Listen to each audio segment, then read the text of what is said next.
Здравейте, приятели! 4 септември 2025. Много сме близко до седми.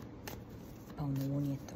Големи промени и големи кармични цикли ще се преработват от всички нас. Съществуването.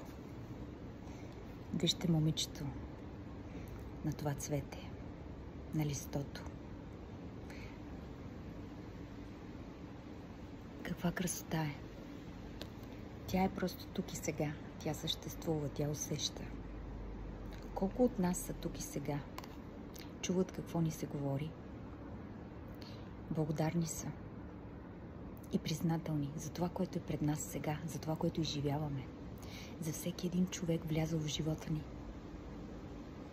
Как съществувате вие в ежедневните си преживявания? Твърде много анализираме, твърде много сме забързани все за някъде и забравяме, че съществуването е в малките моменти, в споделянето, в виждането и чуването на другия човек, в бъдейки със себе си, ценейки това, което сме, знаейки кои сме, знаейки и положителните и отрицателните ни качества и въпреки това обичайки себе си и казвайки дори и тази част от характера ми е част от моето съществуване. Не забравяйте, кармично сме избрали тази душа да се изрази по този начин в човешкото.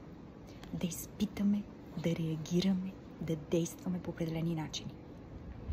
Тези неща, които ни активират и ни ядосват, са нещата, които ни показват какво трябва да променим в себе си. Съществуването е да се пуснем и по течението, но и да обърнем внимание на всички детайли, които са вътре в нас. Никой не идва да ни спаси. Ние сами ще спасим себе си. И няма да стане чрез външният свят, а чрез вътрешният. Това, което търсите, е вътре във вас. Съществувайте. Бъдете тук и сега. Кажете благодаря. Обичам те на тези около вас.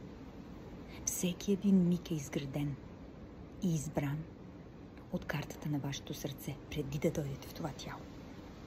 Поради тази причина той изисква да съществувате с всичко и всеки и да спрем да осъждаме защо този и този момент е такъв, а просто да сме благодарни. И хубавото и лошото е чудесно. Приемайте се. Приемайте другите за това, което са. Това, което не приемаме в околния свят, е това, което имаме да отработваме. Съществувайте, наслаждавайте се. Бъдете игриви. И тук, и сега. Прекрасен ден!